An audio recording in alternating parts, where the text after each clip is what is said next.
அவர்களை நாம் இங்கே நினைவு கூற வேண்டும். நம்முடைய புரட்சி தலைவி அம்மா அவர்கள் 91 நம்முடைய மாவட்டத்திலே தான் இருந்தார்கள். வேட்பாளராக வெற்றி பெற்று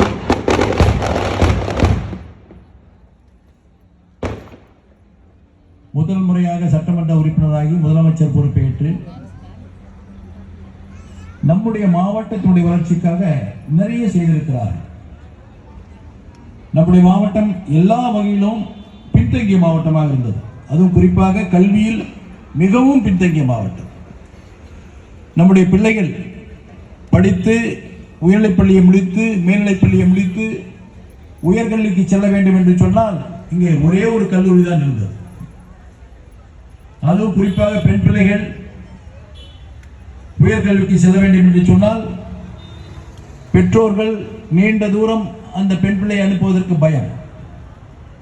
மாவட்டத்துக்கு நம்முடைய மாவட்டத்திற்கு மட்டும் முதலில் கிருஷ்ணகிரி ஒரு அரசு பெண்கள் கலைக்கல்லூரி கொடுத்தார்கள். அடுத்தது பர்கூரில் ஒரு அரசு பெண்கள் கலைக்கல்லூரி கொடுத்தார்கள். அடுத்தது ஒரு பொறியியல் கல்லூரியை கொடுத்த இன்ஜினியரிங் காலேஜ் கொடுத்தார்கள்.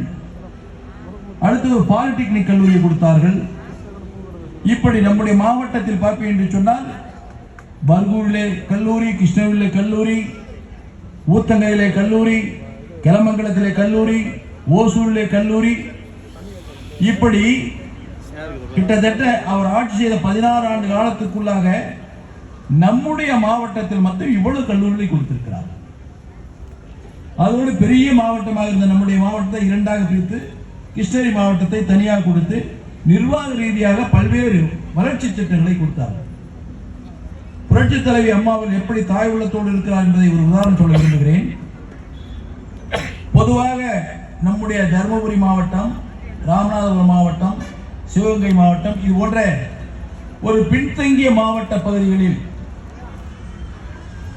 தொடர்ந்து பெண் பிள்ளைகள் பிறந்தால் பெற்றோர்களே அந்த குழந்தையை வளர்த்து ஆளாக்கி திருமணம் செய்து கொடுக்கக்கூடிய இயலாமையின் காரணமாக ஒரு பெண் பிறந்து 2வது பெண் பிறந்து 3வது பெண் பிறந்தால் கள்ளிப்பால் இருக்கிறார்.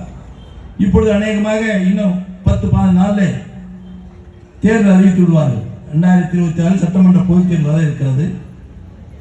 இப்பொழுது இருக்கின்ற ஆட்சி இதற்கு முன்பு புரட்சி தலைவி அம்மா அவர்கள் இருந்த ஆட்சி காலத்தில் எப்படி அமைதியாக நாம் இருந்தோம், எப்படி தேவைகளை பூர்த்தி செய்வதற்கு அரசு நடவடிக்கை எடுத்தது. புரட்சி தலைவி அம்மா அவர்கள் 2011 தேர்தல் பொழுது ஒரு வாக்குறுதியை கொடுத்தார்கள். அது பெண்களுக்காகத்தான்.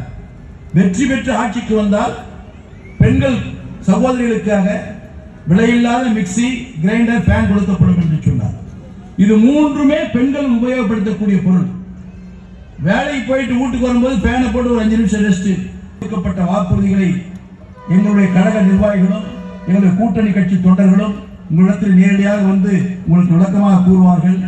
இந்த முறை நீங்கள் அன்போடு வருகின்ற தேர்தலில் எங்களுடைய தேசிய ஜனநாயக கூட்டணி யார் வேட்பாளர் இருக்கிறார்களோ, அதிமுக இருந்தா நட்டையில, பாரதிய ஜனதா கட்சி இருந்தா தாமரை, பாட்டாளி மக்கள் கட்சி இருந்தா மாம்பழம், அந்த சின்னங்களுக்கு நீங்கள் வாக்களித்து வெற்றியை தெரிவிக்க வேண்டும் என்று கேட்டுக்கொண்டு விடைபெறுகிறேன். நன்றி, வணக்கம்.